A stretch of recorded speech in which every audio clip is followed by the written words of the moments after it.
আজকে আমি তোমাদের সঙ্গে শেয়ার করছি রাজধানীর খাবারের। তো আমরা জেন মিল অর্ডার করেছি।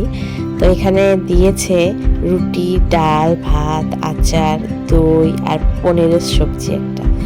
তারপর বিকেলে টিফিন দিয়ে যায় একটা স্যান্ডউইচ, একটা চিড়ে ভাজার প্যাকেট, আর এখানে ছিল একটা কচুরি, একটা সস, আর এদিকে টিকিট দিয়েছিল, আর এখানে একটা চিক্কি।